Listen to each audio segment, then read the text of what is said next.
Anaheim pepper season is in late summer, and I love to make green chili stew.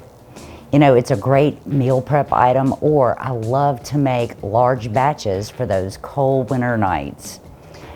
Anaheim peppers, which I grow in my garden, but in the Hatch Valley of New Mexico, they are really specials. But if you can't find those, you can substitute poblanos just as easily. Now's the time to pause the video, read the ingredient list and recipe.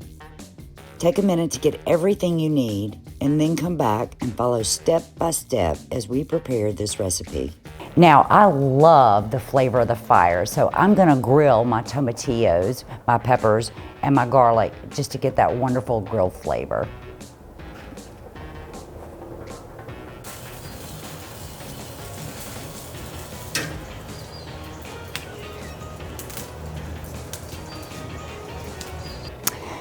All right, so when your peppers come off the grill, you need to put them in a resealable bag. That'll make the peeling of them so much easier. Let them cool down, and then the peel just comes right off with your fingers. Now, I also remove the seeds.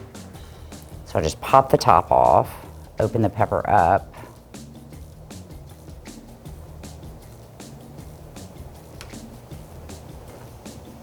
Just run your finger down the pepper, and the seeds just fall right out. So easy.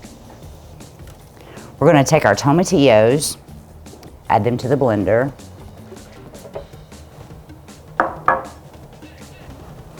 Our peppers,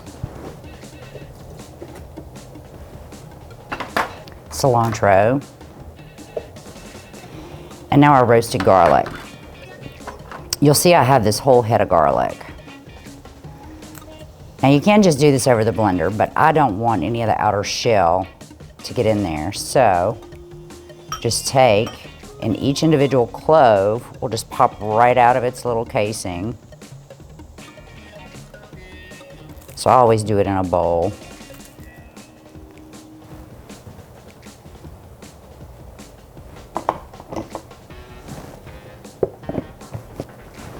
I'm gonna give that a pulse.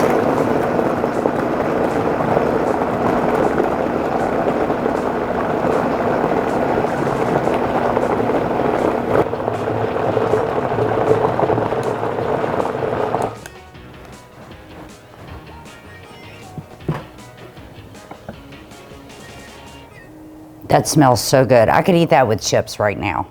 Be a great dip. Next step in our green chili stew recipe, we have cubed pork. This is prairie fresh pork butt that I've just cubed up.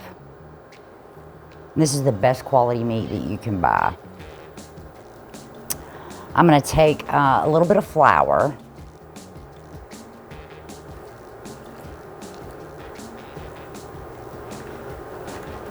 And I always like to flour meat when I'm making stews in order to get those little tasty bits of fond in the bottom of the pot.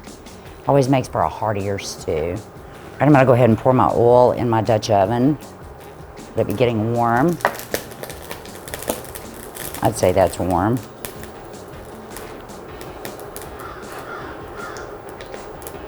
I'm gonna add the salt and pepper.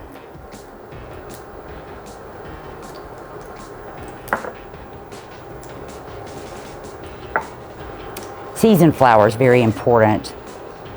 That's where you get the base flavor for the pork. A lot of people don't season flour when they're coating. And I believe it's important to always season meat. All right. So we have a light coating of flour on our pork, and we're just gonna drop that in our hot oil.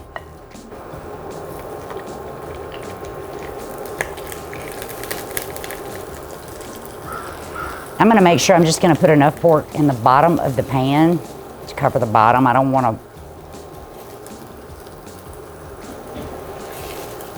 layer it.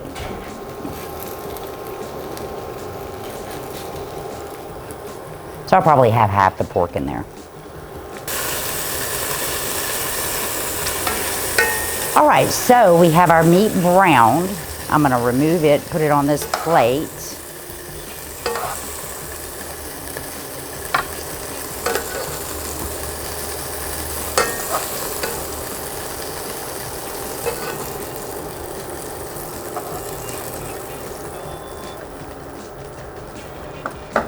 Now I'm gonna saute my onions.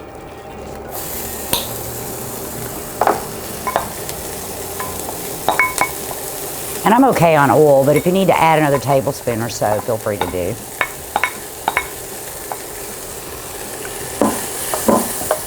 And make sure you scrape all those little bits of goodness, fond as we call it, off the bottom of the skillet while you're sauteing your onions.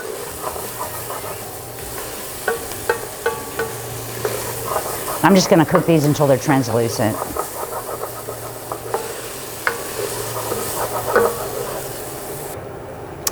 My onions are sauteed, so I'm going to add chicken stock.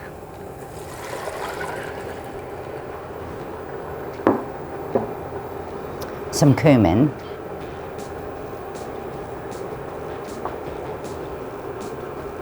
Dried oregano from my garden. I love drying herbs. My green chili mixture.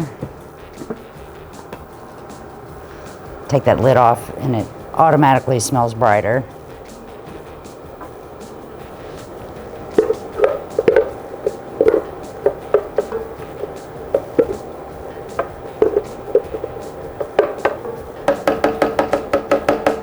Make sure we get all the yumminess out of there. And then the meat back to the pot.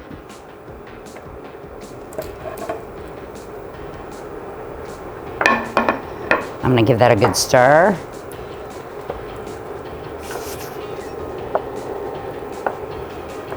It's gonna be a long wait. The house will smell wonderful.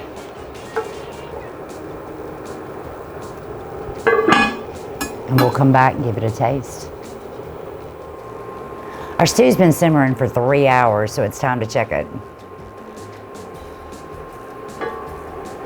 Oh, it smells delicious. And I can tell that the pork is tender, so that means it's done. I'm gonna sneak a little taste.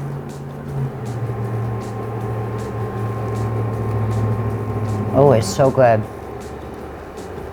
It's very bright. The flavors melded so well. The pork is nice and tender. That's heavenly.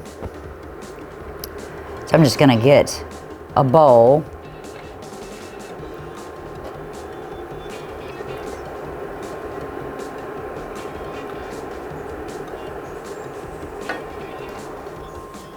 And I'm gonna top with some crema. Now, to about a cup of crema, I've added the juice of 1 lime.